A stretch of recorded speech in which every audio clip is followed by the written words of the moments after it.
As genres grew and evolved in line with technology and consumer expectations, so too did the various tropes that inhabited them.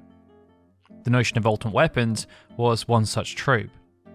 In the earlier days, they were something of a novelty, a nice reward for those who had reached the end of their journey and dared to explore a little. But as the genre grew, systems and design principles became more complex, and this saw the concept of evolutions expanded. By the end of the Golden Generation, it was not uncommon for every major character to have an ultimate weapon of their own. And although some became more famous than others, such as Cloud's ultimate weapon, this was often down to the character themselves as opposed to the utility of the weapon itself.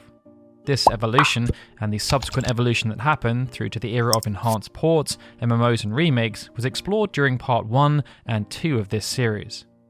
This video will therefore serve as the conclusion of this multi-part series that has continued to explore, we hope, every single ultimate weapon, or at least classification of ultimate weapon, to have been associated with the Final Fantasy franchise in chronological order. And as we dive into Final Fantasy XIII, maybe we'll even see some new traits emerge. So with that in mind, we encourage you to sit back and relax as we continue to explore the complete evolution of ultimate weapons. Final Fantasy XIII was designed to serve as the next major milestone for the franchise, and due to its arrival on the PlayStation 3, how long development had taken, and who was at the helm of the project, there was a ton of expectation. The team, which was helmed by Yoshinori Kitase and Motomo Toriyama, tried to satisfy those expectations by pushing boundaries and proposing a bold new vision for the franchise. It saw every notable system overhauled, and weapons were no exception. Similar to Final Fantasy VIII, this saw the importance of acquiring weapons downgraded, as players were expected to instead interact with an upgrade system, and it was through this upgrade system that the game's ultimate weapons could be obtained. But unlike in Final Fantasy VIII, where each weapon type had a non-linear path for progression, and there was only one true ultimate weapon per character, and unlike in Final Fantasy XI, where there was often a linear upgrade path per weapon type, in Final Fantasy XIII, each weapon type had multiple paths of progression, and this meant there were multiple variants of each ultimate weapon. This was because any lesser weapon obtained by a character could be upgraded into an ultimate weapon. But even though that ultimate weapon always had the same name, it may not have the same stats. Lightning, for example, who used Gunblades, had access to 8 lesser weapons, with the Blazefire Saber being one example. The Blazefire Saber could be upgraded through numerous trials and tribulations to the Flamberge and then Omega Weapon. This had its own unique stats and offered the ATB+1 passive ability. But Lightning could also obtain the lesser Lionheart Gunblade, which was the same tier as the Blazefire Saber, but featured lower raw stats and came with the powerful Quick Stagger passive. Lionheart could then be upgraded to Ultimate Weapon and then Omega Weapon. But this Omega Weapon was different to the other Omega Weapon. Due to the chronological naming chain depicted in the Lionheart Omega Weapon progression, it's often seen as Lightning's so-called true ultimate weapon, but this approach proposed something unique, as each character could theoretically hold up to 8 different ultimate weapons of the same name, and was then able to switch between them depending on the combat scenario they faced, as each ultimate weapon came with different attributes and abilities. Soon after the release of Final Fantasy XIII, Final Fantasy XI was entering into the next part of its journey, and among other things, this saw the inclusion of a third classification of ultimate weapon, which were called Empyrean weapons. Access required purchasing the standalone Abyssea battle add-ons, and this opened the door for players to acquire a new suite of weapons, with one available for each damage-dealing classification.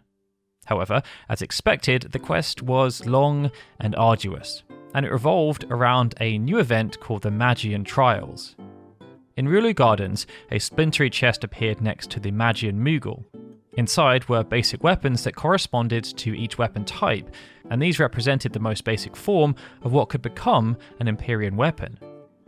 The next phase required players to go and complete designated, which varied depending on the weapon selected.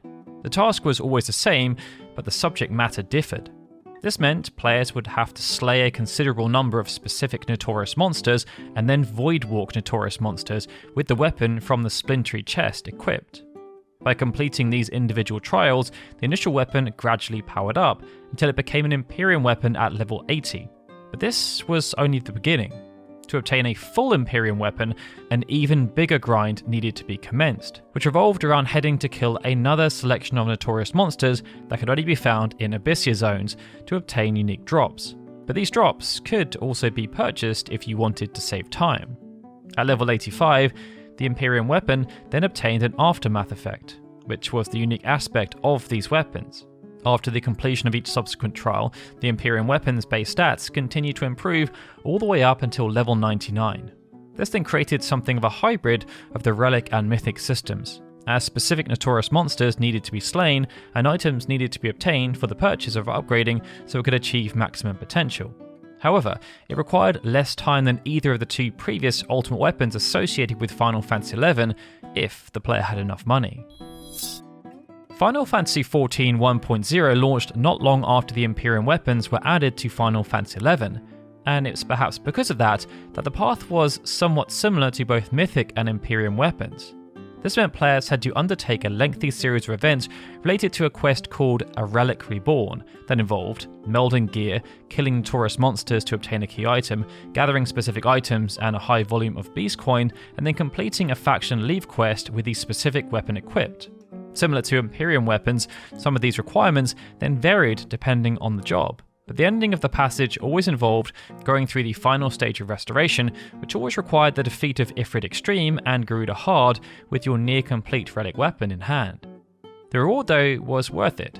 1.0 relic weapons were by far the best in the game for their respective jobs, offering higher stats and even specific passive abilities, such as Dragoons gaining increased jump damage and Warriors having their Vengeance recast time decreased. Before we dive into Type 0 though, a slight intermission. For almost a decade, we've been providing content around Final Fantasy, evolving our approach over time. But we're now undertaking a much bigger evolution, as we're expanding our specialization. To that end, we'd like to introduce a new YouTube channel called Datalog. It will be a similar style of content within the same genre, but covering the likes of Dragon Quest, Megami Tensei, Phantasy Star, Ys, and Pokemon. If that sounds of interest, you can check out a link to the new channel in the description below. Now, for many years, fans felt Type 0 was going to be akin to the Golden Age Final Fantasy experience, except available on handheld devices. What was delivered was indeed a compelling experience, and Japanese gamers resonated with both the narrative and the options available. There were 14 playable characters, each with their own unique fighting style, many of which were inspired by traditional Final Fantasy jobs. And each character was able to equip a variety of exclusive weapons, with each having one weapon that was by far the most powerful. The actual raw power varied per character, however, as a way of balancing gameplay styles. It meant only a handful of characters, such as 8, Jack, and Queen, had weapons with 75 attack. Getting the majority of these weapons, though, involved a quest that wasn't too far off what might be expected in an MMO. They could only be obtained by defeating a super boss called True Gilgamesh with a character that was associated with the weapon. But to unlock True Gilgamesh involved quite a few steps. First, players had to complete the game and initiate a New Game Plus run. On this second playthrough, they then had to complete Machina's Struggle, which opened a portal leading to the Rift. But as Machina's Struggle took place after the point of no return, to access the Rift, a third playthrough was necessary. There were then a few other requirements tacked on, such as beating regular Gilgamesh on 3 separate occasions and the portal changing location.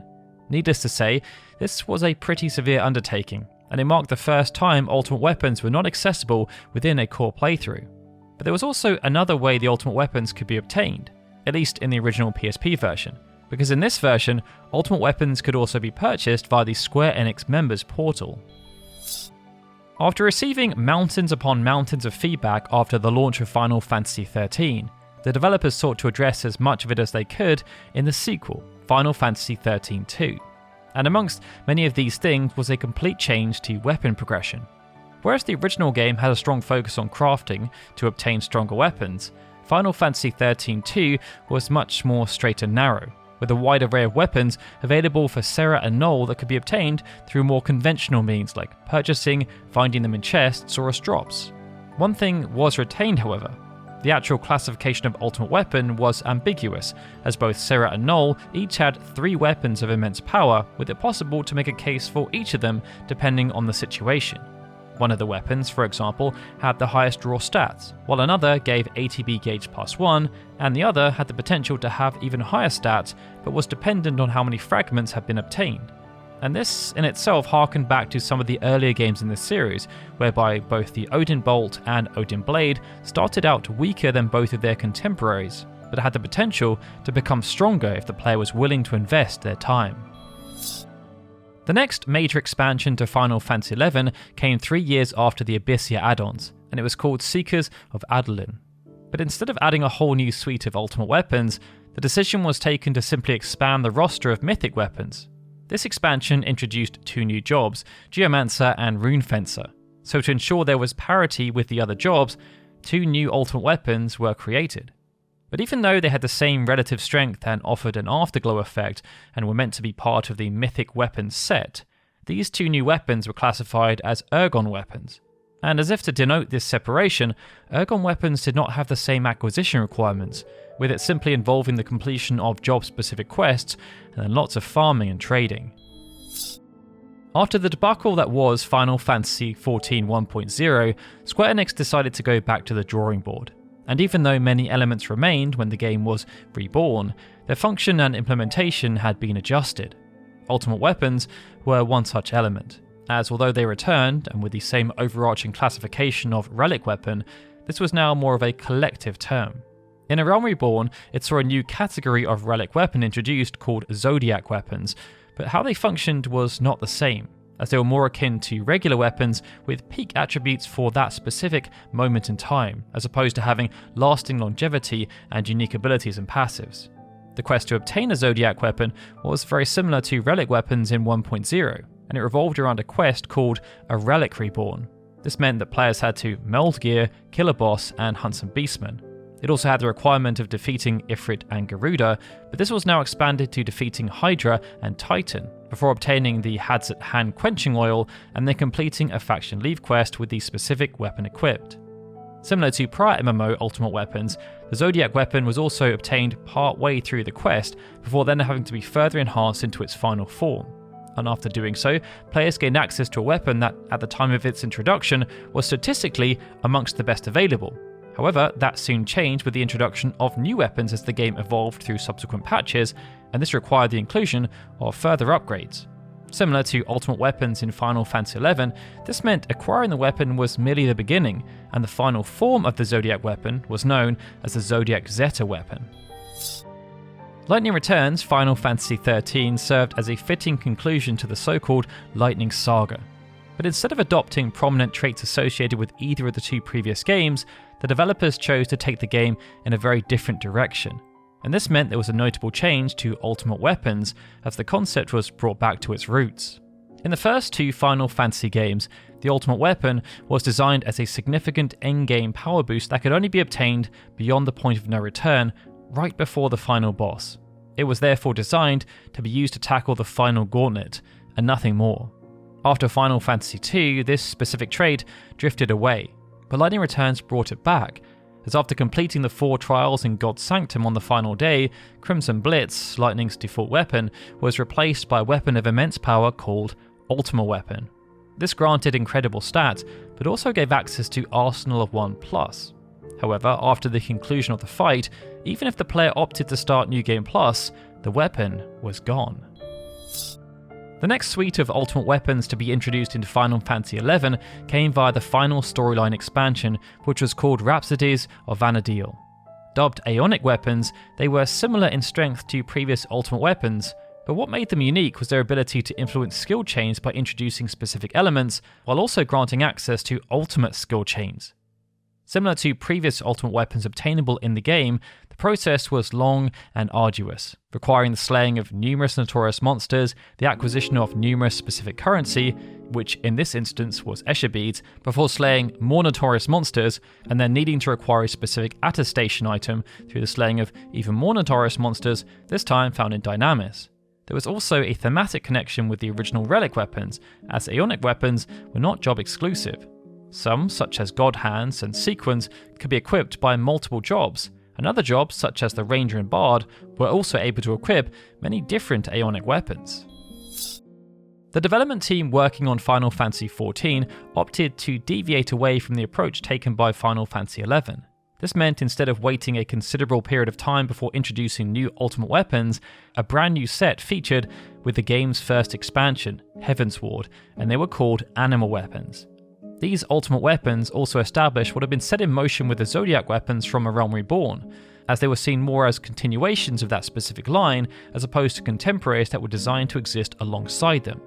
This aspect was then highlighted by there being two separate methods of acquisition, and one of them involved trading an existing Zodiac Zeta weapon and exchanging it for an Astral Node and Umbral Node, two key items that were needed to be traded for an animated weapon, the lowest form of Anima weapon. The other method involved farming elemental crystals from Fates and trading them for the same key items. From this point, just as with Zodiac weapons, throughout the expansion, more and more quests opened up to help players continue enhancing the power of their Anima weapon. The Awoken weapon, for example, required the completion of 10 dungeons, whereas the Anima weapon itself required the collecting of numerous items that then needed to be traded. From this point on, the upgrade quests continued to ensure the Anima weapon remained at the top of the tree in terms of application throughout the expansion, and this culminated in the acquisition of a Lux Anima weapon. Due to its lineage, Final Fantasy XV brought lots of fresh ideas to the table, but even though some core aspects were rather different from what players had come to expect, due to its tagline as being a game for both fans and first-timers, Final Fantasy XV was also very faithful when it came to bringing forth aspects from the franchise's past and modernising them, and one of these aspects was ultimate weapons. This meant, for the first time in a very long time, we had different classifications of ultimate weapon, as part of Noctis' quest was to obtain the Royal Arms. These were designed as powerful relics from the past, able to grant notable stat boosts while also featuring great raw stats as well. This made them akin to the likes of the sealed weapons from Final Fantasy V, as they catered for all playstyles. In terms of raw power though, the Sword of the Tool stood out, but this power came at a cost, as Noctis' elemental resistances were affected when it was being wielded.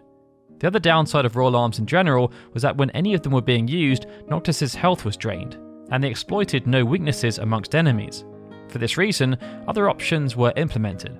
Apocalypse, for example, which could be found in the Ballow of Mind's Maze, had the highest raw attack of any weapon in the game, and this raw attack was boosted whenever the wielder had low health, with the boost increasing for every point reduction under 30% health. The Balmung, which could be found in the Staylith Grove dungeon, was similar. Its raw attack was slightly lower as it was a regular sword, but its damage bonus was based on how low Noctis' MP pool was. Another powerful option was the Ultima Blade. The path to acquisition for this weapon was related to crafting. At the start of the game, Noctis came equipped with the Engine Blade, and by completing Cid's side quests, it could be upgraded to the Engine Blade 3 and then the Ultima Blade. In terms of regular swords, this was only bested by Balmung. Now, much of the focus in Final Fantasy XV is around Noctis, and this carried through with weapons, as he was able to wield every major type.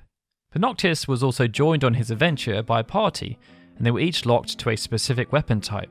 For Gladiolus, this positioned Apocalypse as his ultimate weapon, but Ignis had the Zwirl Crossblade, and Prompto had the Death Penalty or Lionheart, with it really down to player preference, as one had a higher raw attack stat and a small chance of inflicting instant death, while the other operated in a similar manner to Apocalypse, with more damage being dealt, the lower Prompto's health was below 30%.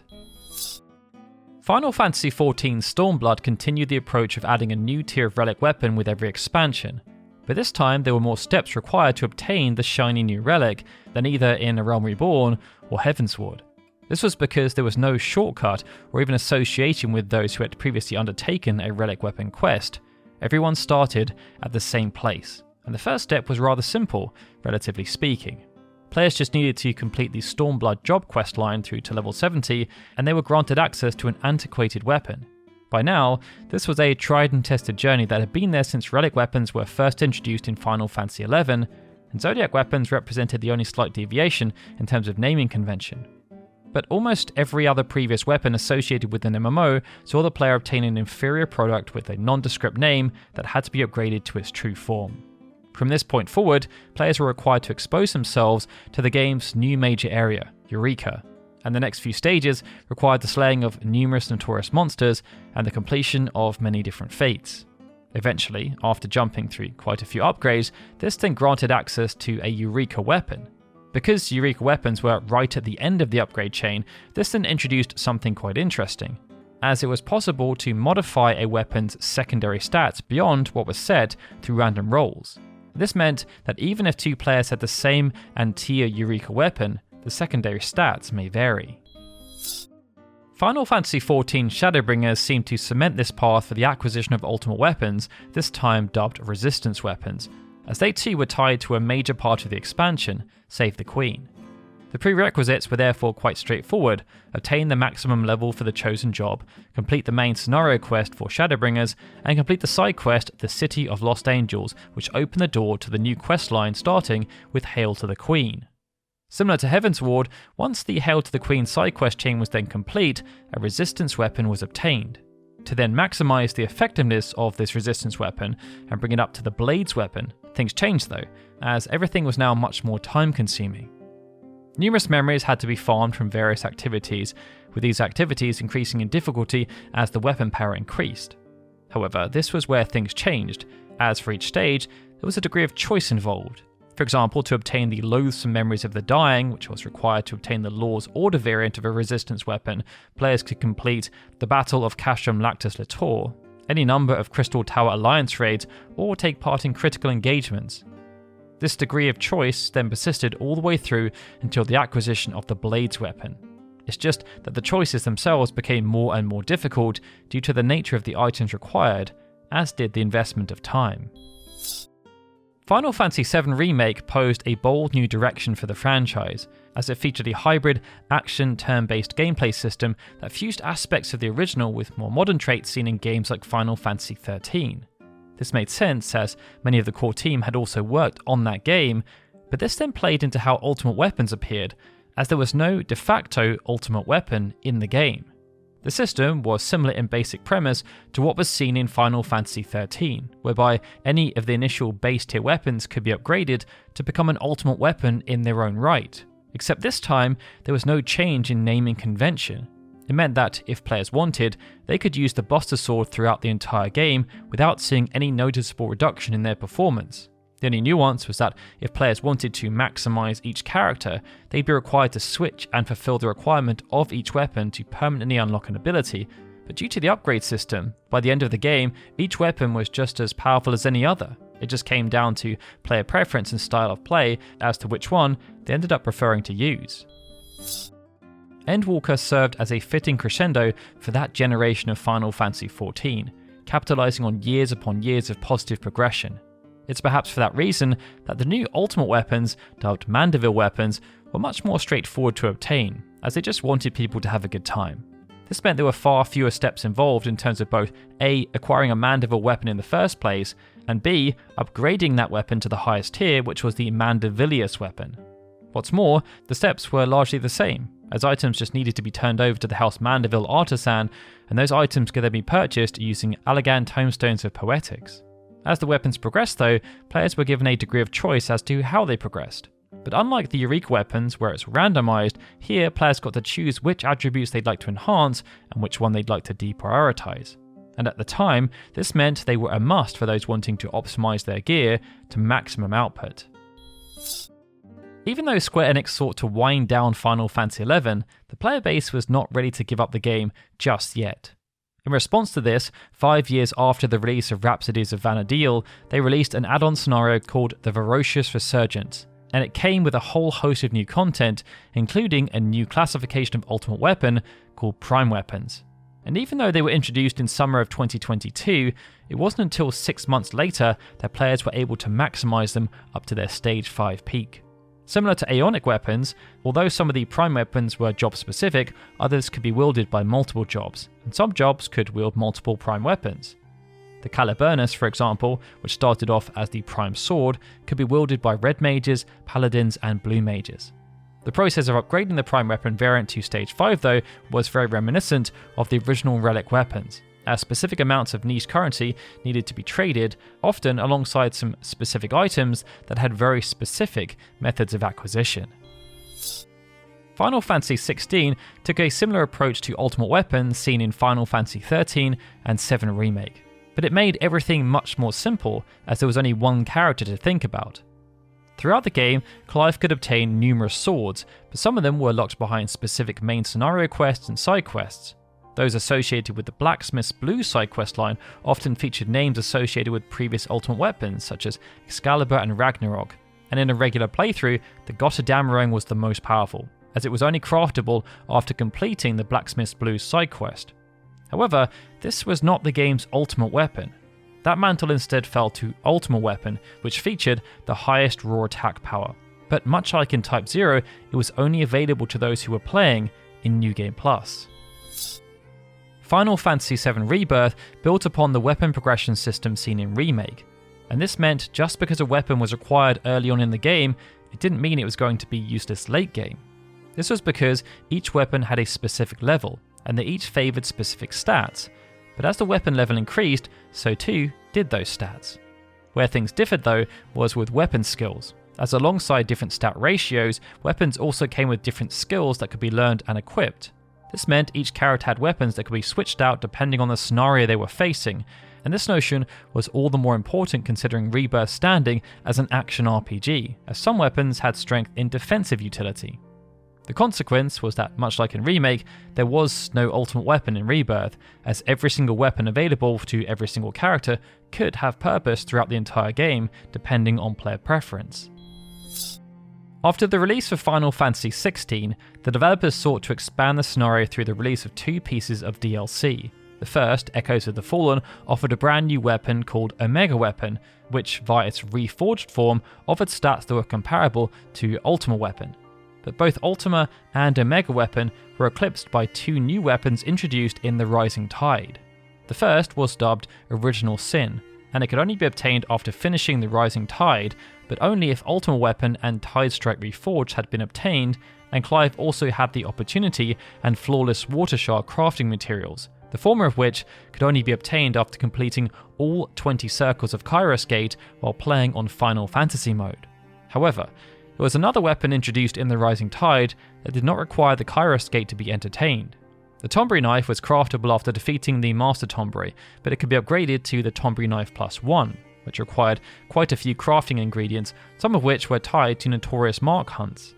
That meant, in the grand scheme of things, the Tombury Knife Plus 1 was much easier to acquire, and its stats were borderline more powerful, as even though it had lower attack than Original Sin, it also had much higher break. That then brings us on to the most recent expansion of Final Fantasy XIV, Dawntrail, which is still in the process of rolling out its ultimate weapons, which are known as Phantom Weapons. Reverting back to Eureka weapons and Resistance weapons, so far acquisition and enhancement of Phantom Weapons has been tied to the Occult Crescent, but the path required is similar to the Zodiac and Anima, and also the Manderville. It therefore means the acquisition of Phantom Weapons serves as a combination of every previous ultimate weapon associated with Final Fantasy XIV since its rebirth. This means farming fates and critical encounters for drops, but only within the specific area, while also using Allagan tomestones to exchange. However, to obtain the most advanced version of Phantom Weapons currently available, known as Phantom Weapons Umbrae, players have also been tasked with obtaining Ether to fill up the Etherwell array. But who knows what else will be required as we get deeper into the life cycle of Dawntrail. Regardless, Ultimate Weapons have been through an extensive journey, and while the MMOs have remained similar in terms of their execution, there has been a complete reversal in the relationship between Ultimate Weapons and the main offline games. And for now, the most common interpretation seems to be that there's a linear progression path that means every weapon can become an ultimate weapon. But with that, my name is Daryl, and this has been the complete evolution of Ultimate Weapons. Thank you so much for watching, and if you had fun and enjoyed this rather lengthy discussion, please support the channel by liking the video and commenting below to give us your thoughts on the subject as a whole. Any interactions you make really do help us out, but they also help us to understand what you want to see from us moving forward. So if you genuinely like the content, please do let us know, and maybe even suggest some evolution topics for us to cover in the future. A special thanks also has to be given to our Patreon supporters. Without their support, this channel would not be possible, so every episode is dedicated to them. and especially Benjamin Snow, Christopher Gardner, Clever Chavez, EXP Required on YouTube, Frederick Forrest, Gregory and Stephen, who are super special Onion Knight supporters. We are incredibly grateful to all of you, and to repeat, without your kind support, this channel would not be possible. If you'd like to support the channel, consider becoming a member on Patreon. For as little as $3 per month, you get access to perks such as videos early like this one, free from advertising, and also our exclusive podcast called Mystic Questing. Alright everyone, with that, this is Daryl signing out. I'll see you all again soon for more Final Fantasy goodness.